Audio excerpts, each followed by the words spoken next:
Hey guys, we are back updating the Power Rankings for Survivor UK following week 6, and wow, we just had two really fun episodes in a row, two crazy votes in a row, two blindsides, both from a game perspective but also from a Power Rankings perspective. Two were obviously my top two frontrunners from last week's ranking, and really a lot of the season just went out back to back, which is pretty crazy to think about, but we'll talk about that more in a moment. But there are 9 players to talk about, and let's waste any more time. Let's get right into the video. So starting off at number 9, we have the first boot from this week, and here we have Doug, who is literally number 2 on my ranking last week, and obviously was very high for a lot of the season. And obviously he was taken out here in a pretty big blindside. Obviously this big play by Tanuk and the other Calotons to assert the majority here. Now I will say that within the episode itself, I felt like Doug was probably a goner by the time we actually got the tribal. But again, coming into the episode, I felt like he was still one of the stronger contenders, both from a game perspective and from an edit perspective, which is precisely why he's taken out, where Tanuk recognizes that he's this big threat that has to be taken out there. Now, I will also say that Doug's edit from this episode wasn't particularly great, where he talks about wanting to target Chris, really highlighting this division within the Lanenas that obviously the Calotons were able to capitalize upon. Obviously, that's not particularly great. And obviously, Doug's out of the game now. And I will say that on paper, he did about as well as I would expect him to, considering my placement of him on the preseason power ranking. But I will say that he was definitely a better player than I was expecting. He was definitely someone who was definitely a lot better at managing his relationships throughout a lot of the game. He obviously had a lot of control during a lot of the early game here, and obviously he seemed to be in a pretty good spot moving forward, which is precisely why he was taken out. Where I did say in the preseason that there was just no way he was going to manage his threat level all the way through. Though I do feel like he did manage it a bit better than expected, where I thought he was just going to be this big physical threat coming into it. But instead, he ended up just being the leader of his alliance, which is obviously a flaw in terms of his threat management, but obviously that was still pretty impressive on his end. But obviously, he is now out of the game, which is why he is here at number 9. Now moving on to number 8, and we have the other boot for this week, and here we have Tanuk, literally number 1 on my power ranking last week. And again, the fact that we just lost Doug and Tanuk back to back is really insane when you think about it. But sort of similar to Doug, I did kind of see it by the time we actually got to the actual tribal within the episode. But again, coming into her boot episode, I felt like her taking out Doug was clearly her ascension into top contention, where obviously she got the bulk of the credit for that move there. She talks about how this was the perfect opportunity for the Calotons to take control, and obviously she does get that credit. I thought that was going to be her game-defining move that would allow her to steamroll, take control, and obviously get to the end in a winning spot. I felt like the edit was there. I felt like her game position was there for a lot of it. But no, it just leads directly into her downfall here, where obviously we see the Lanenas finally starting to get their act together, and obviously we see them pulling in Matthew to take Tanuk out in a 4-3-1 vote, which is pretty crazy when you think about it. But obviously Tanuk is out here, and again, I felt like Tanuk played a pretty solid game for the most part. I felt like she was definitely someone that I was looking out for a lot of the season. And obviously she was able to take control of her initial tribe. She was able to build a very solid core around her. And I felt like that was going to carry the day here, with her obviously taking control by the end of it. But obviously by the end, kind of similar to Doug, she kind of became too big of a threat, namely due to this Doug move that kind of wakened up a lot of the Lanenas to what was happening here. And they were successfully able to flip Matthew, someone that they had connections to, in order to take out Tanuk here. But obviously, I still think Tanuk played a pretty impressive game, and I feel like from an edit standpoint, she was definitely one of the contenders for a lot of it, which justified her being as high as she was on the power rankings. But obviously, she is now out of the game, which is why she's here at number 8. And with it, there are 7 players left in the game to talk about. And as usual, I'll be ranking them based on how likely I think they are to win based off their edit and current game position. And obviously with Doug and Tanuk leaving, this obviously shakes up a lot of the rankings towards the top of the list, though we'll get to that soon. And it also makes me reconsider my criteria, where obviously this is the first season of a new show. And for a lot of the season, I was trying to base it around the edit. And while this ranking will still reflect the edit to a degree, I'll try not to weigh it too much into these people's overall chances. So obviously I'll be mixing that in with gameplay. But with all that out of the way, at number 7, the player I believe is the least likely to win from this point on is Leilani. And again, I feel like Leilani is someone that doesn't really have much going for her, either edit-wise or even gameplay-wise, where edit-wise, like she is talking about how the Leninas need to stick together. This is obviously during the Doug round, and obviously that doesn't come to fruition there. So again, it's not the worst edit in the world, but again, I mainly have this low due to her game position, where I feel like she's not really well respected by a lot of the jury, and I feel like that's going to make it very difficult for her to actually win the game by the end of it. And while she could pick up towards the end game, I feel like there's just not much there for me to support her, which is why she's here at number 7. Now moving on to number 6, and we have another player that I feel like they're starting to run out of runway here, but here we have Nathan. And again, I feel like this wasn't a great round for Nathan. Obviously, he ends up losing his closest ally. Matthew does end up flipping on him. And from an Ed standpoint, like he obviously is involved in the talks about taking out Chris, but later shifts to Doug after that becomes the plan. And then obviously in the following episode, he does articulate that Chris has to go because Matthew and Tanuk are his closest allies, which to me was one of the clear signs of foreshadowing that this was not going to go his way. And obviously it doesn't, where obviously he does lose Tanuk here. And I feel like at this point, he's definitely one of the bigger targets on the board. Now, obviously, he still has some room to maneuver. He could potentially pull back in Matthew, claiming that because Nuke is out, he could now claim to be his true final 2. But I feel like at this point, Matthew has more options than Nathan. And plus, mixing that in with my view that his edit has been kind of inconsistent at points, I feel like Nathan's probably going to be taken out soon, which is why he is here at number 6. Now moving on to number 5, and we have someone who I've consistently had around the same spot before, but it still holds here, and here we have Pegleg.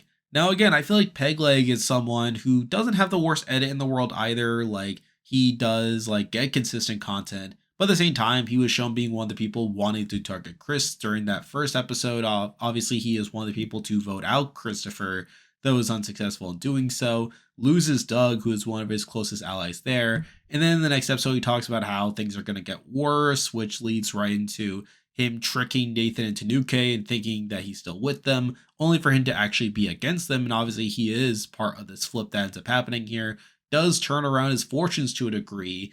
But again, I feel like he's still someone that I struggle to see how they actually get to the end. I should also add that he got a random vote from Lawrence that wasn't really well explained, though obviously that could come back to bite him later on, as it could speak to his relationship with Lawrence at that point. So it's still like a better episode for him in terms of him actually getting his way. He is obviously part of this plurality vote to take out Tanuk, a relatively big player, and I think moving forward he'll be in an okay spot. But again, I feel like he'll definitely have trouble towards the tail end of the season, which is why he is here at number 5. Now moving on to number 4, and I did consider putting this person below Pegleg, though I feel like they definitely have more of room moving forward, and here we have Lawrence. Now, I will say that from a pure game standpoint, he obviously makes some mistakes here, namely during that second episode where he ends up telling Tanuk that the votes could be on her, which is obviously pretty bad. Like, he does explain, saying that he wants to maintain some integrity for having warned her, but I feel like if anything, it'll just backfire, even from a jury management standpoint. And I guess you could say that's a reason he does throw his vote onto Pegleg at Tribal, where he's obviously trying to maintain his relationship with Tanuk. But I just don't know how well it's going to go for him. I don't know how Tanuk will really respond to that, if you ask me. So it's definitely a bit questionable in my eyes there. But even obviously, he obviously wins immunity as well during the episode, so he was safe anyway. He talks about the need to break up Tanuk and Nathan. Like, he is still like an active participant in this flip that ends up happening here. Though I do worry that him voting for Pegleg could be construed by people like Matthew as him trying to play too cute. It could obviously upset Pegleg, someone who could take it a bit personally. I do see a number of ways where this could backfire, obviously. But again, I feel like he's still someone that is obviously benefited by this play to take out Tanuk here. He's obviously going to be in a better spot. So I do have him here at number 4. Now moving on to number 3, and I'm actually kind of shocked this person is this high considering how low I've had them previously due to their edit. But I feel like it's actually kind of turned up to a degree after this week. But here we have Hannah. And again, I feel like before I really knocked Hannah for her edit. I feel like it was kind of an inconsistent edit. Also one where she kind of got contradicted at points. Again, not great stuff here. but she actually gets some very solid content this week, where obviously a big highlight is her relationship with Tanuke, which, to be fair, wasn't much of a focus there, but it leads directly into why Hannah eventually floats on Tanuke, where she feels like she's at the bottom and that the whole Doug blindside made it so that she couldn't trust Tanuke anymore. Again, it's at least something that I feel like is to Hannah's benefit, something that can definitely be turned into more of a storyline moving forward, kind of her stepping out. And from a game standpoint, obviously she is a very active person involved with this flip that ends up happening here. I feel like she's definitely in a much better spot than what she was before. And again, I feel like I'm probably higher on her now than what I was for a lot of the season, at least excluding the preseason. So I still think there's more of a path for her to win now, especially with this uptick in her edit, and especially with a lot of the top contenders leaving. But again, I feel like the top two still have quite a bit going for them, which is why she's here at number 3. Now moving on to number 2, and this person has kind of rebounded after this batch of episodes, and here we have Christopher.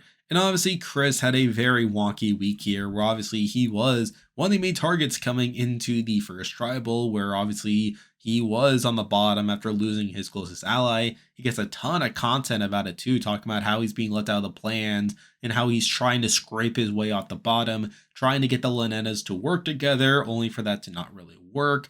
And obviously that leads into tribal, where he does use his extra vote, trying to take out Leilani there to weaken the Calaton group, which I will say is a bit of a misstep. Obviously, Leilani's not one of the bigger names on the Calaton side of things, but he does try to do that. It obviously doesn't work due to Calaton sticking together while the Lanenas try to vote for him, which is obviously not great. And then we get into the next episode where obviously he is still fighting. He is still trying to ensure that he is safe by the end of it. Now, I will say that he's probably not the one I would give the most credit for this flip happening here. I feel like the show tries to present him more as Matthew's decision, and to a degree Hannah's as well, as obviously they're the ones shown to be actively flipping on Nathan Tanuke here.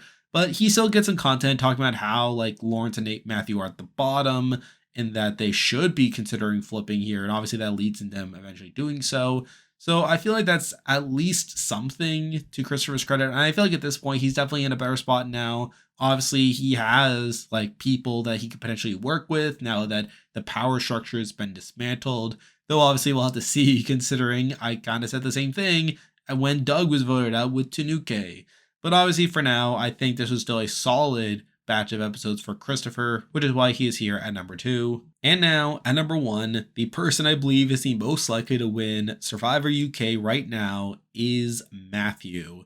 Now, again, Matthew is someone that I feel like their edit has been kind of weird for a lot of the season. I feel like they're someone that has gotten a very inconsistent edit at points. I feel like they were very much overshadowed early on by people like a Doug, people like a Nathan, people like a Tanuke, for instance. And I feel like the edit was a big reason why I had him as low as he was. But sort of similar to Hannah, he gets a big uptick in this batch of episodes. He obviously gets a lot of content trusting Tanuke and Nathan early on, but later on, like he is shown like questioning whether he is truly going to be taken to the end if he gets down to them. And eventually we do see his decision to flip. And I feel like Matthew's the one that the show seems to give the most credit for this flip happening, where he does eventually decide to make this move against them. Obviously, he does make the move, takes out Tanuke here.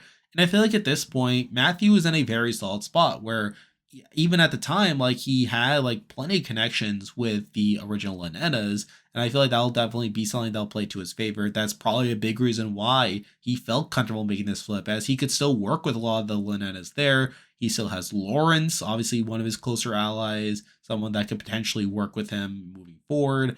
And while Nathan could be mad at him, maybe want to target him, I feel like Christopher will still be a bigger target than Matthew at this point. So I feel like coming into this final 7 round, Matthew's actually in a pretty solid spot game-wise. And I feel like at this point, now that the top contenders, Edgic-wise, are out of the game, I guess Matthew's number 1. So we'll obviously have to see what happens there. But again, considering everything that's taken place so far, I did decide to go with Matthew here at number 1. And there we go, that'll do it for this week's video. If you like this content, be sure to like and subscribe, really helps with the channel. And I'll be back again next week to update the power rankings again, so you can stay tuned for that. I am still covering Survivor 45 as well as The Amazing Race 35, so you can expect weekly power rankings of those shows. I'm on Patreon now, so if you want to consider supporting the channel, you can do so by clicking the link in the description. And you can also join the Discord server by also clicking the link in the description. There's a lot of stuff coming your way, but for now, that is a video. See ya.